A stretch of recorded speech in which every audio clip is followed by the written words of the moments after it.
Bonjour, je suis là aujourd'hui pour vous présenter notre nouveau KSNR 423. C'est un kit de filtre d'aération de réservoir pour carburant. Pourquoi utiliser un tel filtre sur une citerne?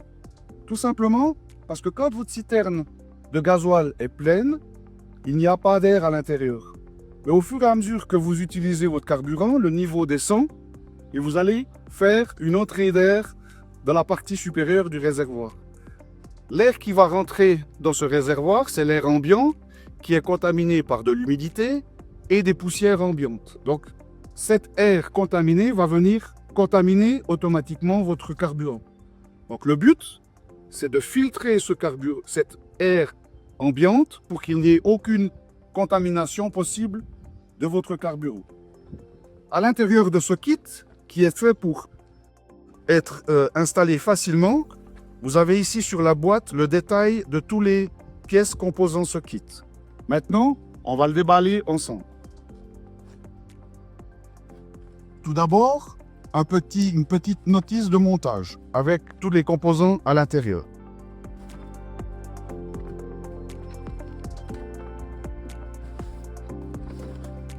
Ici, un tuyau qui est d'un tuyau robuste d'air comprimé, il y a 10 mètres de longueur.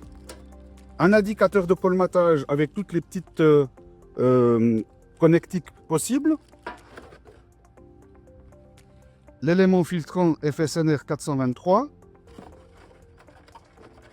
Et 5 colsons pour pouvoir fixer le tuyau le long de la tuyauterie qui va rejoindre la ventilation. Avec 2 mamelons, un raccord en T sur lequel vous devez démonter l'indicateur de colmatage, la valve de pressurisation, une réduction et une prolongation. Maintenant, je vais vous montrer comment on va monter ça sur le réservoir. Je vais vous montrer donc maintenant comment on va assembler tout ça. On prend le T, on va mettre un mamelon. Alors je fais un montage à blanc, je ne vais pas serrer pour de bon.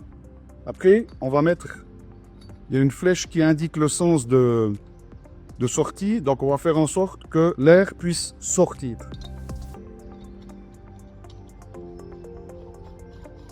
Voilà. On va monter ensuite le petit raccord pour pouvoir monter la tuyauterie, le flexible. Voilà. Et on va monter ça ici. On peut rajouter un peu de hauteur, c'est toujours recommandé. Le mieux, c'est d'avoir une hauteur d'environ 15-20 cm. Là, on va faire comme c'est une démonstration. On va faire ça comme ça.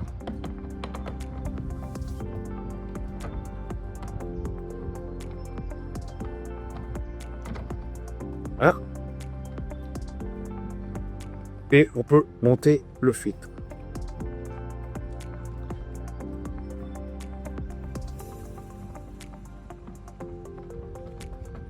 Alors je ne fais pas un serrage final puisque c'est juste pour le fil.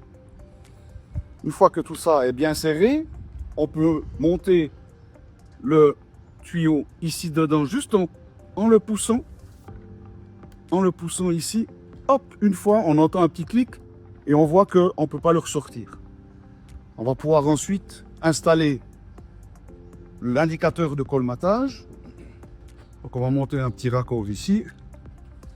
Le tuyau, vous avez 10 mètres de disponible parce que si vous avez une tuyauterie qui est beaucoup plus haute, sur une citerne qui peut faire 3-4 mètres de hauteur, vous avez la possibilité d'avoir une longue tuyauterie pour pouvoir installer l'indicateur de colmatage de la même manière, juste en poussant le tuyau dans le raccord, hop, ça tient. Et cet indicateur de colmatage, vous pouvez le mettre à hauteur d'homme sur le côté de la citerne et vous pourrez, en passant à côté, voir tout simplement si l'indicateur est passé au rouge ici, ça veut dire que le filtre est bouché. Par précaution, on vous recommande de remplacer le filtre une fois tous les 4 mois. Voilà, c'est aussi simple que ça. À vous de jouer.